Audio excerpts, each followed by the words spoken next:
Welcome to the Build Better Blueprint, the podcast where we discuss the foundations of real estate, entrepreneurship, and personal growth. Join Christian Cardamone as he shares insights, strategies, and stories that will empower you to level up your business, your lifestyle, and your impact. Let's build a better blueprint for success, starting now. All right, welcome back to the Gentle Art of Crushing It podcast. My name is Randy Smith, and I'll be your host today.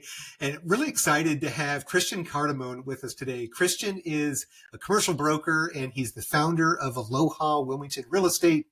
He specializes in boutique property management, sustainable development, and innovative property transformations. He personally owns and manages 65 properties across multifamily, industrial, office, and vacation assets. So Christian, welcome to the show. Awesome. Thanks for having me, Randy. It's a pleasure to be here, and I really appreciate you giving me the time to meet your audience. Yeah, absolutely. I'm excited to dig in. You've got a really interesting background and a really cool story. I think our listeners are going to love it. So let's kick it off like we always do. Can you share your perspective on today's market and how you think that could affect passive investment opportunities out there in real estate? Sure. Yeah. So, I think we're in a very unique climate. I'm a very excited investor right now. I think we have a strong tailwind, and there's been so much uncertainty in the marketplace, after the pandemic, then through the kind of tumultuous political climate we've had in this election. So many folks have had so many excuses to be kind of on the sidelines or say, I'm waiting for this or that or the other thing, that I think now, and there's been so much cash being built up along the side and the whole time, I think there's going to be a big deployment of capital into the markets. So I think there's a lot of opportunity. Now, it's unique because interest rates, as of now, the end of November, have yet to really reflect a really attractive environment for investors to hop into. But the creative folks who have been investing the whole time have just been sharpening their skills the whole time. I think we'll find some new products kind of hit the market. There's been a lot of folks getting into syndication, which has probably made the ones who are already good have to get better. But also, I think that folks need to be mindful of who they're doing business with now more than ever, because there are so many more players in the space. But honestly, man, I'm excited. I think there's a lot. Real estate, we're in the right room. There's a lot of wealth to be built, and it's like choose your own adventure. So as long as you know what you're doing and you're in it for the long haul, I think you're on the right bus. Yeah, no, I think you and I are in alignment on that. When everybody was super excited to be jumping in back in 20 and 21 and 22, it's probably not the time to be jumping in. But now when everybody's scared, now is actually the time. So I think you hit the nail on the head. Choose the right operators, jump in. And I think you're going to do very, very well over the next 5 to 7 years for sure. So, Well, let's back up a little bit. I gave a very brief intro of you as we got started here, but can you tell the audience a little bit more about yourself and kind of your path to where you are today? Absolutely. Yeah. So I born in upstate New York and moved down to Wilmington, North Carolina in 1996. So have been here, went through 1 year of high school really quickly, and then stayed and went to University of North Carolina at Wilmington. Got my undergrad there in communication studies. Took me a couple years, tried pretty much every major you could think of. And got out and got into the bar business, was bartending for a while, and always had kind of an entrepreneurial spirit. I owe that to my parents, who pretty much always worked for themselves in some capacity. So rather than work for the guy that owned the bar, I got some friends together and we opened our own bar and ran that for 7 years. And we did an exit there, which was great. I'm kind of along that same timeline, got my real estate license and had bought my first house in college, renting out the rooms, making some positive cash flow, realizing this is just an awesome concept, really. Yeah. It was house hacking before that was like a term. Then decided to rent out all the rooms and then use the positive cash flow to go rent a house on the beach. So then I really thought I was living it up. Living large. Yep. And so I was like, I have to do more of this. So getting my real estate license, I wanted to kind of have some inside baseball, and getting a license seemed like the best way to do that. And the rest is pretty much been history as far as my brokerage career. I got in 2006-07 when the fish were like jumping in the boat. So made six figures my first year, and made, rookie of the year with Remax, and just thought this is going to be easy, And then the bottom dropped out.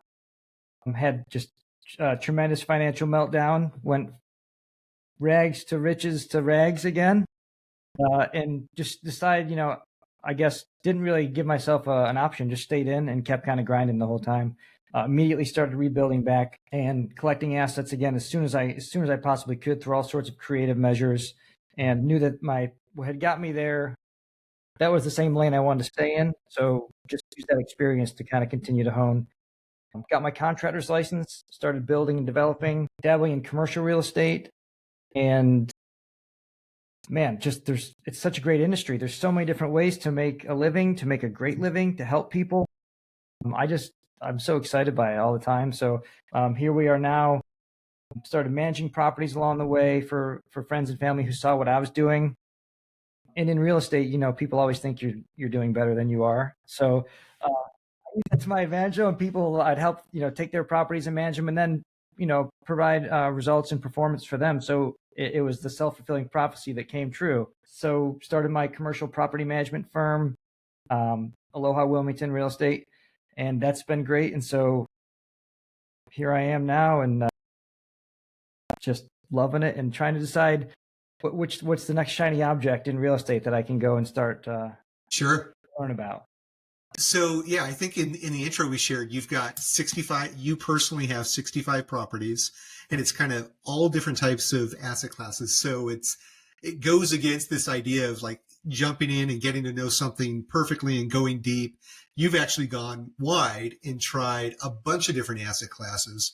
Can you tell me why you spread it across so many different asset classes, or was it just opportunity driven as you found those over the years? It was exactly that. It was opportunity driven, and everything that came along, I would look, and I kind of started with single family, like most folks do. And then I learned about commercial, and then I learned about some multifamily, and then I learned about some industrial and some flex, and then some, some mobile home parks and things. Every time I discovered a new asset class, I just jumped into it head first. And if it appealed to me, I wanted to learn about it, get good enough at it, and then try and purchase something in that realm. Now, going wide has served me as an investor, but I think it's become pretty clear to me now that going deep is my next endeavor, because I think to really master something, that's the path. And I've been like a jack of all trades in real estate, but now my focus is leaning into, I guess I said it before, the shiny object syndrome has always kind of worked, but now I'm looking for the next thing to really find and develop on a deeper level, since I feel I've kind of dabbled in most things. So as a commercial broker, did you focus on like full spectrum as well, or were you focused on one asset class as a commercial broker as well? Well, our market's pretty small, so we don't have a lot of specializations in Wilmington. We have about 250, 300,000 people here in our MSA. So most commercial brokers, there's a handful that really just do that specifically. There's not really enough business to just be like a retail guy, just be like an industrial flex guy, or just be an office guy. So, and we don't have all different types of specializations as well, because we're a small town and we're coastal. But we do have mainly what have experience in is flex, industrial, office, retail, and some multifamily. So I know some other things out there, but those are kind of where I've had good expertise. And so do you focus just in your MSA is where you're buying assets? For the most part, yeah. I've done one deal that was in South Carolina, down in Florence, and that was an experience. But that's as far as I've gone. Okay. With my own money. And I think it's interesting. I grew up in much, much, much smaller town than even what you're talking about. And you're right. It seems like in those markets you have generalist in many areas, but you can be extremely successful in that because it's a smaller market, and you probably know all of the big players there, all of the big assets. So it's much easier to get your hands around a number of different asset classes in that type of market versus here in Phoenix. If you were to do onesie twosie stuff in 5 or 6 different asset classes, I would imagine it would be much harder in a much larger MSA to do something like that. So that's interesting. Okay. Yeah. So now I know we were speaking beforehand and you mentioned that kind of like myself, when you're doing something, you're probably talking to everybody you know about it. Next thing you know, people want to start coming to you because they want to get involved. And you've been able to bring some investors along with you on some of those projects. Can you talk about kind of that process and how that evolved and maybe what some of those assets or investments look like for them? Sure. Yeah. So my first kind of deal with partners in general, or investors, where I had sold an asset to a gentleman and then was going to help kind of set them up with general contractor, the rehabilitation, and then ultimately I was going to release it when they were done and then help dispose of it. And kind of through that process, we got really close because there's a lot of homework being done, due diligence. We're going through the federal tax credit program for historic renovation. And at a certain point, they as him and his wife, they just said, can you come on as a partner with this? And we want you just to kind of shepherd us through this thing. And so that was awesome because it was, I thought I was proud of myself for selling them the asset. This was a long time ago. And now I said, oh my gosh, I'm going to have a chance to own this asset. And so I was really excited. But it was a little bit overwhelming in the sense that this was the first time I was responsible for someone else's money. And that's a big responsibility that is not to be taken lightly, in my opinion.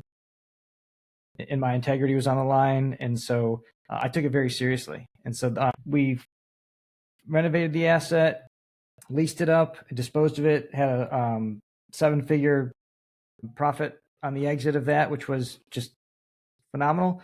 And then we exchanged that into another property that did a quick value add, disposed of that, and exchanged it into 2 other assets.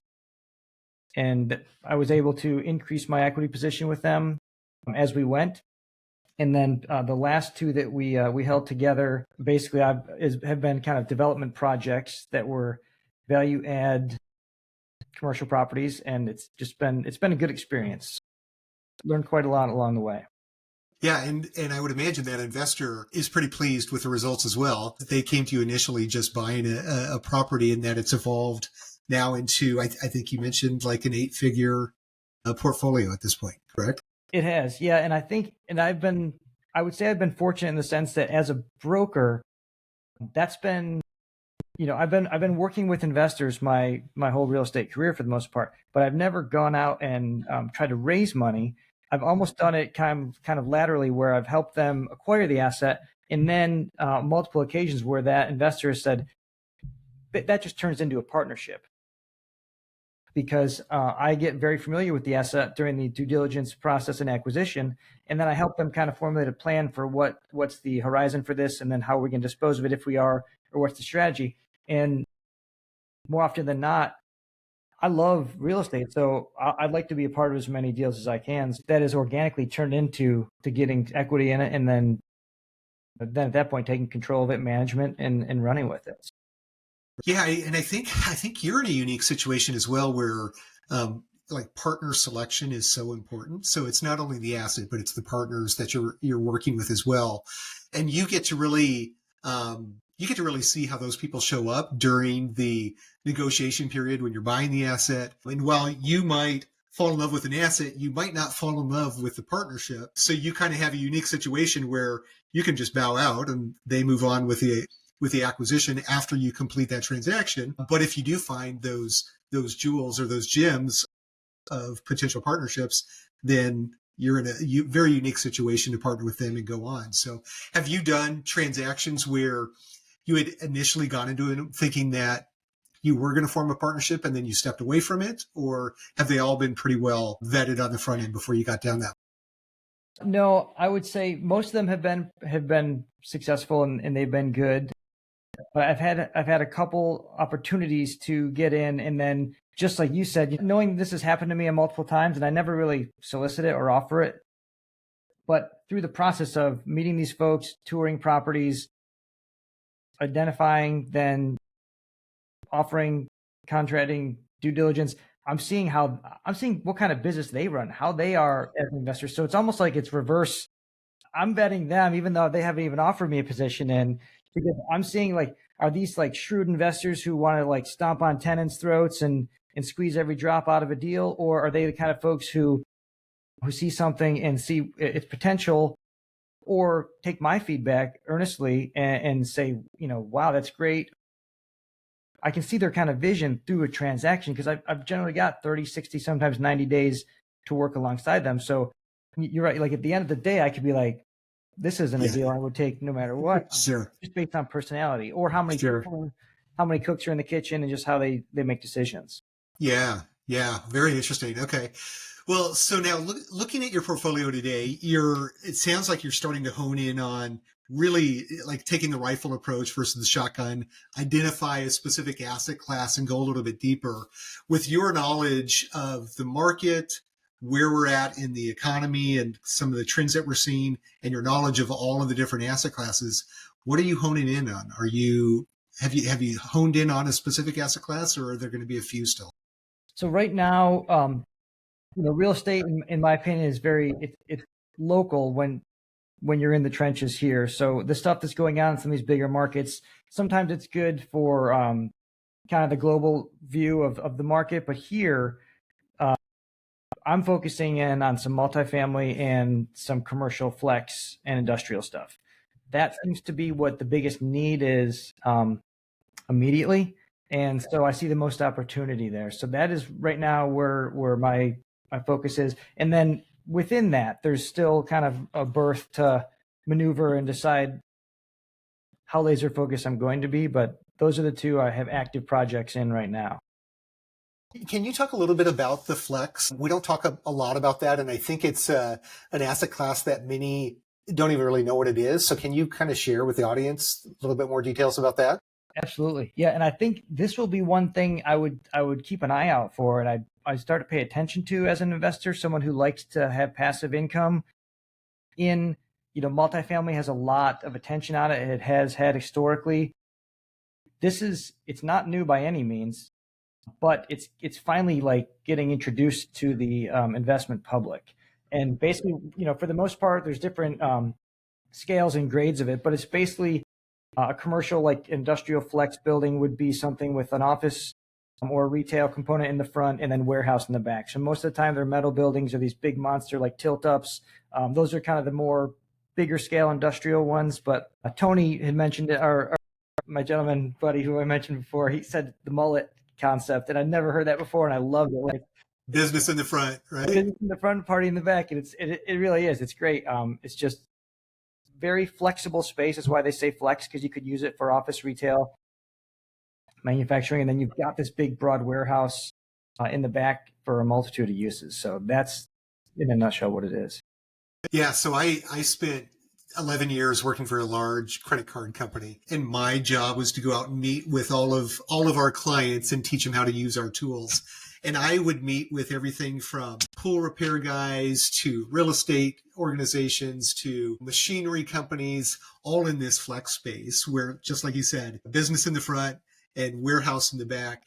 Some of them would be like 60, 70% office. So they needed more office, but they still needed some warehousing in the back. Or maybe they've got a bunch of trucks that they work out of the shop. So I spent 10 years running in and out of those things all over, Arizona, Nevada, Utah, New Mexico. And like, there is a huge demand. And as we're shifting into a time where small business is going to come back and just flourish extremely well. And this is where they thrive in this environment. So I think this flex space is going to be a really, really hot space to be in years to come. So yeah, glad to hear you're looking at focusing on that.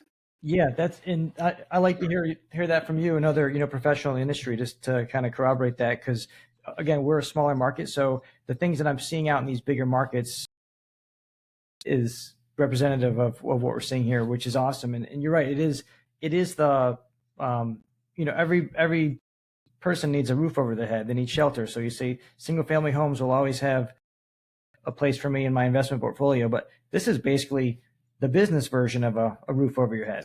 It really is. Yep. And so that's why this is, if you look at it kind of through that lens, it's almost as essential. I agree. And it's the starting spot for small business before they become very large and buy their own facilities. Mm-hmm. But you can see varying sizes of these as well, where people can actually run from one address to 2 or 3, 4 side by side as they grow before they go out and take on the much bigger pieces. So yeah. Now, can you talk about kind of the structure of those? Like multifamily, you've got property management, you've got renovations. So you're doing some type of value add generally in these or over time that you do. You've got a bunch of tenants. So in this flex space, you might have, 10, 12, 15 different condos, some of them call. But what does the business plan look like those? Or is there a lot of expenses that you're having to cover? Or is this more like triple net, or what does that structure look like? Most of the time, and that's kind of the beauty of it, is because it's in that kind of commercial realm. So it's almost goes without saying that these are going to be triple net leases. So you are going to push back the majority of the spend and almost all the expenses back onto the tenants.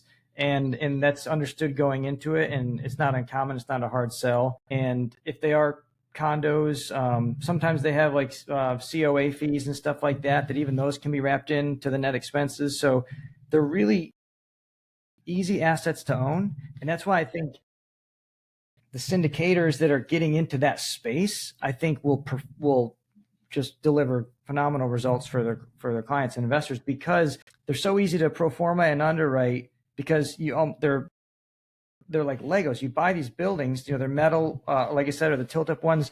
They're easy to estimate the construction, and as long as the infrastructure is there, then you can build these assets and put them into service.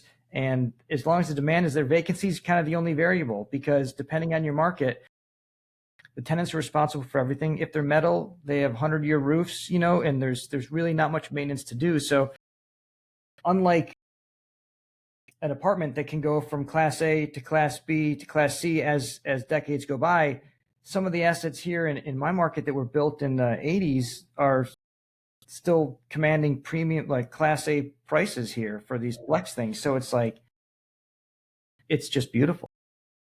Yeah, no, and as far as from an ownership standpoint, you might have a little bit of common area maintenance. You might have some blacktop repairs, but other than that, like there's really, like, you're not responsible for anything. And even when you have turnover, like most of these, if it's a basic office in the front and warehouse in the back, there's not a whole lot that needs to be done to those when people move out, I can imagine, right? Because people moving in are going to do their own TI. That's almost always how it goes. And even sometimes if you are generous and you offer a TIA for the tenants, they want to do it on their own. So they'll come in. So it's like you don't have to go and modernize these units every time just to keep up with the trends and the competition coming to market like you do in residential. You always have to be, the prettiest girl at the dance to command the attention of the tenants in these other asset classes.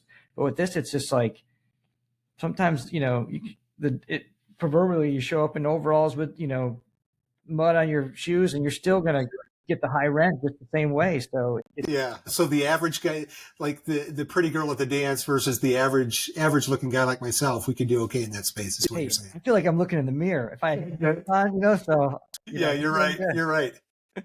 You're right. So that's great.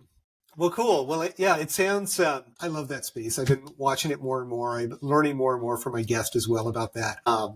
And there just don't seem to be a lot of people that are going after that arena from a syndication standpoint at this point. Or if there are, they're not hanging out in my circles, which I don't know why, quite frankly. Well, very good. So I know you've had some individual investors and stuff, but you're looking at potentially syndication as well, about bringing on more quantity of investors into some of your deals. So what does that big deal or that next deal in that space look like for you? Is this like a $5 million asset, 10 million? Are you going to need to bring 2-3 million to the table? What does the average deal look like that you're looking at? So the kind of the closest one to me right now that I'm working on is a flex industrial kind of development that I've got. We've already acquired the land. It's just under an acre, so it's kind of like an infill project, but in a great corridor with it's already gotten it entitled already. And so now it had originally started off as a multifamily play. That's why we took down the land, because we thought that was going to be the best way to introduce some workforce housing to increase the density. And then just the kind of tide turned a little bit, and it seemed like the lower hanging fruit that was going to provide as much or more of a return was going to go this flex direction. Interesting. So I think the more I learned about that over the last couple of years, and really I saw the demand where it just seemed like there was more and more demand for this asset class in our area, because our local market is growing almost exponentially as well. So that obviously helps. But we're in TRC with the city now, and this is going to be about a $4 million project. And so we're going to figure out if we want to bring in, it's my brother-in-law owns it with me. So we'll figure out if we want to go and bring investors into this. I think we likely will, just because it's big enough to where we'll need support. It's such an attractive project that, you'd like to do it all on your own. We may do that, but I like the idea of this would be a great jump off point to deliver something that we know works. We know we can do it. We started it as our own project, and by inviting investors in, we could almost put our best foot forward, so that if this was going to be something we wash, rinse, and repeat, then we got the performance history. And so you were starting this as some multifamily infill, and you had to go through a rezoning process, I would imagine, to shift over to this flex type of offering? With this one, we actually didn't. We were fortunate because they were rezoning it. It had been proposed to be rezoned by the city in advance when we acquired it. So by virtue of that happening, it entitled us. It basically pushed us into entitlement by some changes they made with local ordinances that were already kind of teed up. So it was a little inside trading that worked out to our benefits. Don't say that word. Yeah, we don't want to bring any attention to it. But no, that's. I was born under a lucky star. That's what my parents always tell me. So there you go.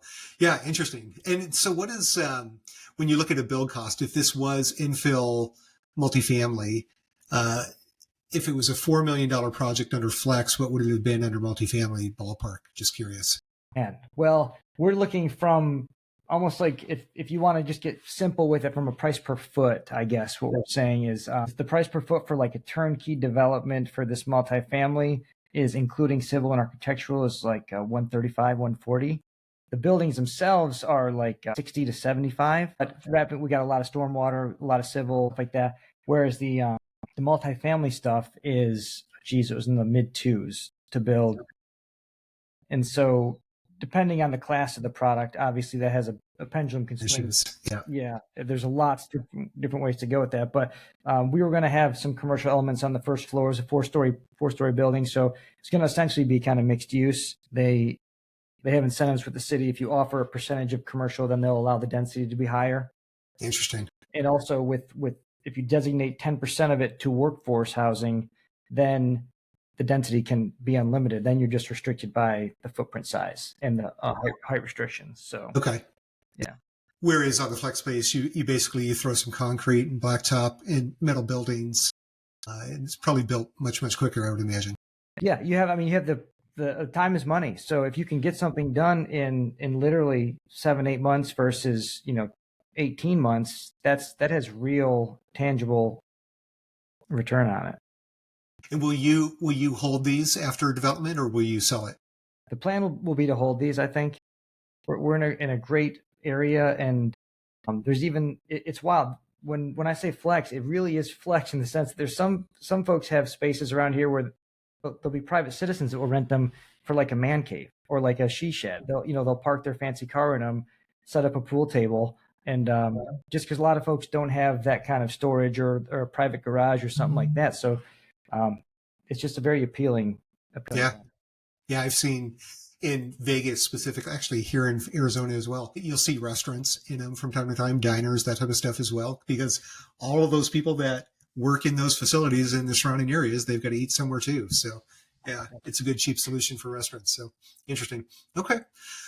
Well, very good. Well, gosh, we burned through a half an hour already, and I'd love to still hear. I know we talked a lot about like you're hypersensitive on the location just because you're in this small market. But what are your thoughts on the economy, where we're headed, maybe the next 4 years with the new administration coming in? What are your thoughts about the coming years? Well, like I mentioned before, I'm definitely optimistic. I'm always an optimistic investor. I'm very bullish on real estate right now, probably more than ever, just because the administration we all know is. I know there's been like rumblings, and I don't know if it's just speculation, but the bonus depreciation could become another big piece of the conversation being reintroduced, possibly even retroactively, which would be phenomenal. So, I mean, that's one just piece of the puzzle that people need to recognize is such a huge part of investing. And so I love that. So like I said, always optimistic on investing. The real players who have been doing it a long time, if the market's good or the market's bad, they're participating. The folks that are sitting on the side waiting and watching are always, they're always going to be late to the party. So my MO is always just stay in the game, pay attention, see what's happening, and if you're not actively taking swings, you're at least taking notes. I like that. Very good. Mm-hmm. Well, very good, Christian. Well, this has been a fun conversation. I'm excited that we connected. No doubt the next handful of years are going to be really exciting for you and the team. So congratulations on the success up to this point. And I'm sure the next decade's going to look very, very bright for you. So thanks so much for being on the show. Awesome, Randy. Thanks so much for having me. Have a great one. Take care. Actually, you know what? I'm sorry, I got ahead of myself here. I do have a couple of questions I'd like to ask everybody before we hop off. So if you have a couple of minutes, do you mind if we jump into those? Absolutely, yeah. All right. So since the audience is geared, it is more of the newer passive investor. They may or may not have had active investing in the background. Do you have any educational resources or ideas or suggestions for people to start or continue their education journey in this space? So I think it seems to me that podcasts are probably the best resource right now for this because it's not mainstream. So for investors to really do the right homework on syndicators and passive investments, Bigger Pockets is kind of a generic resource. It's really good, and there's a lot of good intel to kind of glean from that. But I kind of look for podcasts. I started listening to the folks that were on Bigger Pockets, and as they branched off to guests that they had and the guests that they had. And so paying attention to that seems to be the best resource because a lot of the big passive investor folks are not out there, running ads, and you have to seek them out because they're not out there trying to sell you something. It's almost like reverse. So I think you have to be very active and probably the harder they are to find, the better they are. Generally with people with the huge platforms and the big marketing budgets that's their business. They're a marketing business, right? Yeah. And I think you should be very mindful and wary of who you're doing business with. So are there any favorite podcasts that you're listening to now? Could be real estate or non-real estate related. I listen to Dan Martell. I like him a lot. He wrote the book, Buy Back Your Time.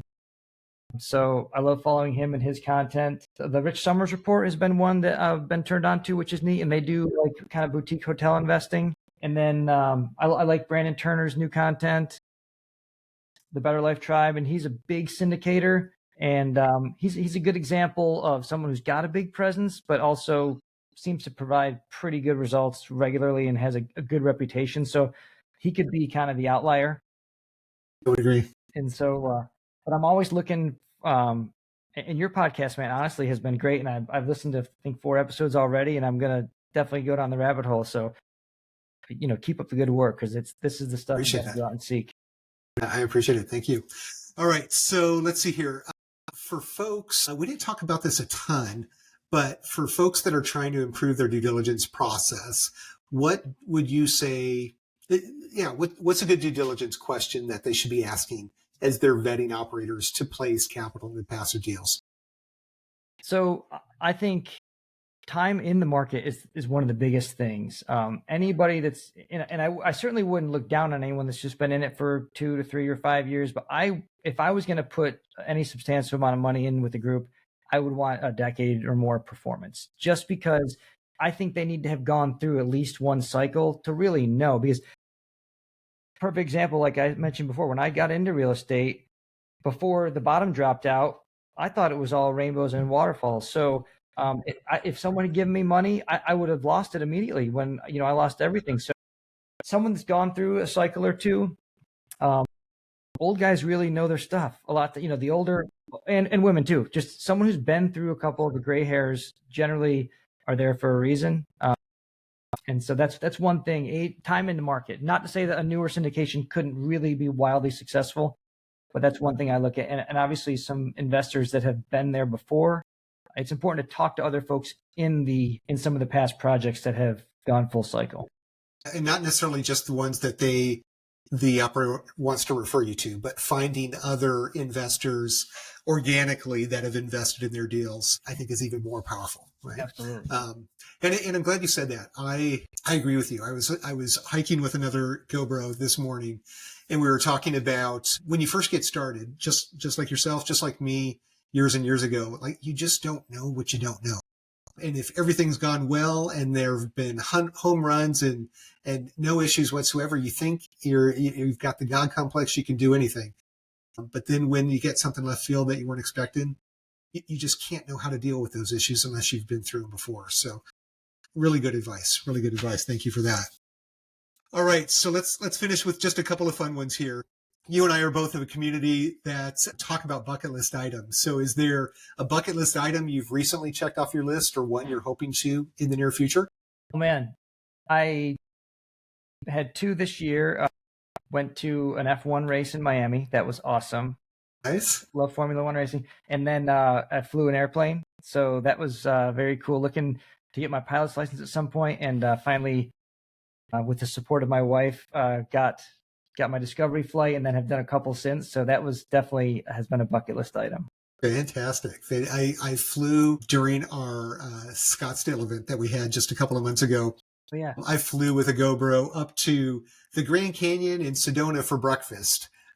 Like where else can you do stuff like that? dude, right? I love that. Yeah. So very cool. And then our final question, which comes back to the roots of what we're doing here. If you had $100,000 you had to invest today and you couldn't put it in one of your own deals, where would you put it? Honestly, the group that you mentioned before, GoBundance, that we're both parts of, has been just such a tremendous resource for me. Just knowing that there's groups out there with guys that are squared away, that are really good people doing good things and big things, excites me. So I probably would speak to someone in that group, someone who has a lot of wisdom, expertise.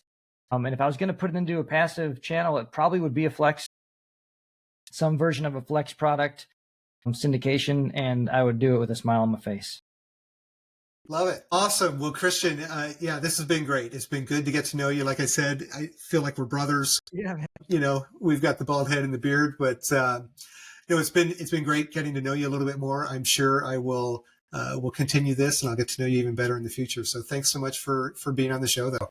Anytime, Randy. See you soon, man. Thank you so much for having me. I appreciate it big time. Awesome. All right. And to the audience, as always, we encourage you to continue that education journey in the passive investment space. More importantly than that, though, we encourage you to make a decision to invest in your first or your next passive investment. I am convinced that once you do, you will be so happy that you did and just wish you had started sooner. So be sure to join us again here next Thursday for another great episode, and be sure to like and subscribe on whatever channel you're listening to. And thank you so much for being with us here today. Thank you. That's it, folks. That's our show. Thanks as always for listening. If you enjoyed today's discussion, please leave us a 5-star rating and subscribe to our channel so you are up to date with the latest episodes. Feel free to share with your friends and keep up the great work. You are on the right path. See you at the top.